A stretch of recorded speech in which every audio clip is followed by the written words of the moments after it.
Hello friends, मेरा नाम है असम सिसोदिया। आप देख रहे हैं मेरा चैनल। अस्सलाम वालेकुम दोस्तों। और आज हम बात करने वाले हैं ड्रामा सीरियल जीवन नगर की 16वीं किस्त के बारे में। दोस्तों, काफ़ी ख़तरनाक किस्त थी और काफ़ी कुछ हो गया। और ये वाली किस्त मैं कह सकता हूँ क्यों गई। क्योंकि मतलब कि हमारे बाबू ने किस्त की शुरुआत में ही बिल्ला को जो है बब्बर शाह के सामने लाके पटक दिया और कहा ये था वो कि जिसने आपके ऊपर हमला करवाया, आपकी जान लेने की कोशिश की और हमारे साथ गद्दारी की। प्लास्टर को भी जो है यही मुखबरी करता था। सारी वो बातें जो बिल्ला ने की वो सब बाबू ने जो है बब्बर शाह के सामने रख दी। और मतलब कि उसने ये भी कहा कि उसने ये सब कैसे किया, उसके ऊपर ये सब मतलब शक कैसे पड़ा। वो सारी बातें जो है बाबू ने बिल्ला के बारे में बब्बर शाह को कह दी। लेकिन दोस्तों, हम सभी जानते हैं कि वज़ीर को पकड़ने का कोई फ़ायदा था ही नहीं, क्योंकि मेन राजा ही बिका हुआ था। हम सब जानते हैं कि बब्बर शाह है ही नहीं, वो तो लाली है। और वो तो मतलब कि बिल्ला के नीचे है। तो लाली क्या करती, लाली ने जो है मतलब कि बस बातें सुनी और वही सारी कॉमेडी करने की कोशिश की। एक दूसरे को मारना मत, चोट लग जाएगी, वही सब बातें। अच्छा लग रहा था थोड़ा बहुत, लेकिन थोड़ा अजीब भी लग रहा था। खैर छोड़े, सीरियस सिचुएशन में मुझे नहीं लगता कि इस तरह के डायलॉग्स डालने चाहिए थे लाली के मुंह से, या तो उसको खामोश रखते, क्योंकि वो मुझे लग रहा था कि सीन्स को बिगाड़ रहे थे वो डायलॉग्स, और कुछ नहीं। एक मतलब कि थ्रिल पैदा हो गया था, उसके बीच में इस तरह की बातें कि चोट लग जाएगी, एक दूसरे को मारना मत, तुम्हें चोट तो नहीं लगी, ये कुछ अजीब लग रहा था।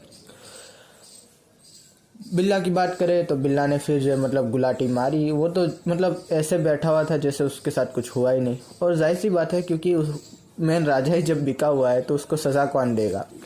तो उसने जो है उल्टा बाबू पे इल्ज़ाम धर दिया। और वो फ़ोन बाबू की जेब में कैसे आया, तो जाहिर सी बात है जब बाबू और बिल्ला बात कर रहे थे, हाथापाई कर रहे थे, तभी उसने डाल दिया होगा बाबू की जेब में।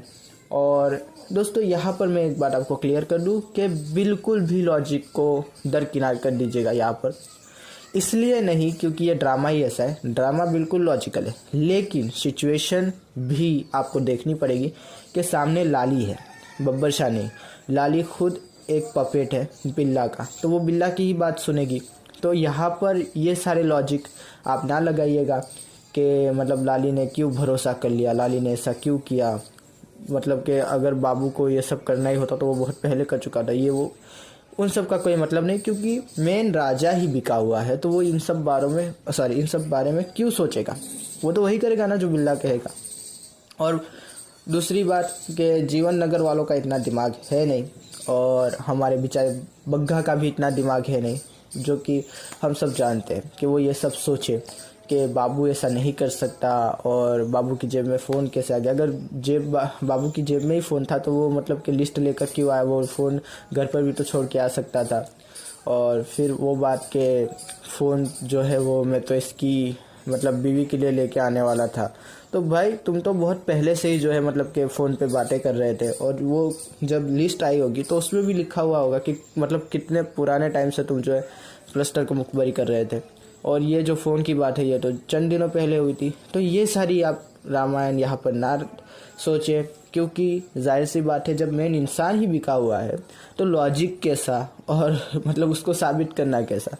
तो वही होना था जो दिखाया गया, कंप्लीट ही था कि मतलब कि बेचारे बाबू के ऊपर इल्ज़ाम धर दिया गया। और क्योंकि मेन राजा बिका हुआ था तो उसने कहा ठीक है भाई तुम निकल जाओ यहाँ से। बाबू बेचारा बहुत रो रहा। बाबू की एक्टिंग कमाल की लगी मुझे यहाँ पर, जिस तरह से वो रो रहा था ना कि बब्बर जी नहीं ऐसा ना करें, मैं आपका बाबू हूँ, मैं आपका बाबू हूँ। मैं सोच रहा था कि ये तो बब्बर ही नहीं है तो बाबू क्या कर रहा है।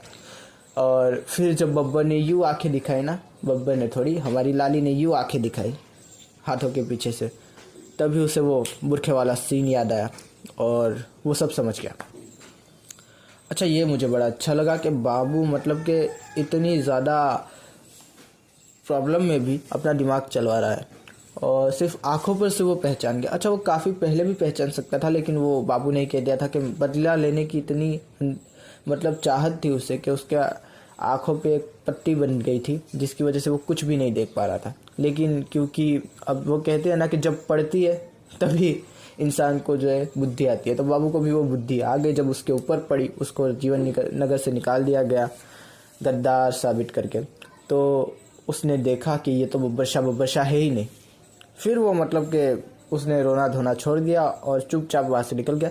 इस जाहिर सी बात है, क्योंकि बब्बर शाह होता तो उनके लिए रोता ना, ये तो बब्बर शाह है ही नहीं तो वो क्यों रोएगा। तो फिर उसने बस रोना छोड़ा और सीधा अपने घर गया और वही बातें, सब कुछ सामान पैक किया और जीवन नगर से निकल गया। लेकिन दोस्तों वो जीवन नगर से निकल तो गया है, लेकिन बिल्ला और लाली की ज़िंदगियों से नहीं। वो वापस आएगा और इस बार पूरी तैयारी के साथ आएगा, क्योंकि अब उसे पता चल गया है कि कौन विलन है और कौन हीरो। सबसे पहले तो वो यही नहीं जानता था कि लाली बब्बर शाह है, तो उसने जो यही सोचा कि बब्बर शाह मेरी बात सुनेंगे, मेरी बात का भरोसा करेंगे, और उसने ये सब कर दिया। लेकिन अब वो एक एक कदम फूक फूक के रखने वाला है और मुझे लगता है कि वो सबसे पहले जो है जाएगा हमारी मुन्नी के पास, क्योंकि मुन्नी ही एक वही है जिसको बब्बर शाह के मतलब लाली के पास जाने का एक्सेस है पूरे जीवन नगर में। वो अकेली मिल सकती है, वो ज़्यादा बेहतर तरीके से मतलब ऑब्जर्व कर सकती है कि ये बब्बर शाह है कि लाली है। तो पहले तो वो अपना डाउट जो है वो पूरी तरह से कंफर्म करवाएगा कि ये बब्बर शाह बिल्कुल नहीं हो सकता। दूसरी बात कि वो जाएगा बग्घा के पास, क्योंकि उसको एक हैंड तो चाहिए जो उसका काम कर सके जीवन नगर के अंदर, कि वो जो जान सके कि जीवन नगर में आखिर हो क्या रहा है और ये क्यों हो रहा है और ये कौन करवा रहा है। तो ये सारी चीज़ें वो जानेगा और फिर जो है वो खुद अपना दिमाग लगवाएगा और यहाँ वहाँ से इंफॉर्मेशन इकट्ठा करेगा और एंड में जाकर बिल्ला और लाली और प्लस्टर का ये जो सारा काम है वो जीवन नगर वासियों के सामने खुला करेगा। अच्छा, एक और चीज़ हुई इन दिनों कि क्या हुआ, वही क्वेश्चन मार्क के जो खजाना है वो कैसे बटेगा जीवन नगर वासियों में। बात वही हो रही थी और मैं चाहता था कि ये बात लाली के मुंह से ना कहलवाए, क्योंकि लाली तो लाली है, वो कुछ भी बोल सकती है। मैं नहीं चाहता था कि कोई ऐसी वैसी बात वो कर दे जिससे कि सारे के सारे जीवन नगर वासी बब्बर शाह के अगेंस्ट हो जाए और एक और प्रॉब्लम खड़ी हो जाए बाबू और मुन्नी के लिए। तो ये ना हो, इसलिए मैं जो है मतलब दुआ कर रहा था कि इससे पहले ही कुछ और हो जाए और ये बाबू और बिल्ला वाला काम हो गया, जो कि अच्छा था। लेकिन इस मामले को भी अब लगता है ज़्यादा ढील नहीं देगा राइटर, और डायरेक्टर्स भी अब इसको ढील देना नहीं चाहेंगे क्योंकि काफ़ी लंबा खिंच चुका है। तो अब देखेंगे एक एपिसोड में फिर से ये बात आएगी और शायद इस बार फैसला हो ही जाए कि खजाने का आखिर करना तो करना क्या है। वही बात यही कुछ हुआ और यासिर का भी मतलब एक सीन आया कि वो बाबू से मिलना चाहते हैं, लेकिन शायद उसको मालूम ही नहीं है, उसने वो अनाउंसमेंट सुनी ही नहीं मस्जिद की कि बाबू को तो निकाल दिया गया है। तो अब वो मतलब मिल भी जाए तो क्या तुम्हें फ़ायदा होगा। और शायद यासिर की भी अब शादी टूटने वाली है, मंगनी टूटने वाली है, मुझे ऐसा लगता है। तो देखते हैं क्या होता है। काफ़ी कुछ हो रहा है, मज़ा आ रहा है। और लेकिन हाँ, कुछ सीन में कहूँगा कि वो नहीं होने चाहिए थे। वो जो लाली कह रही थी ना, जो मैंने पहले कहा कि चोट लग जाएगी, ये हो जाएगा, वो हो जाएगा, मैच नहीं कर रहा था। वो पूरी सिचुएशन को शायद बिगाड़ रहे थे, उतनी अच्छी सिचुएशन को। तो अच्छा, वो डांस का जो सीन आया बिल्ला और लाली का, वो काफ़ी अच्छा था, मज़ा आ रहा था देखने में। मुन्नी का आज कोई काम था ही नहीं तो उसकी बात करना बनता नहीं है। एक बार आई शायद फेम में और नहीं, उसका इतना काम था ही नहीं तो छोड़ देते उसे।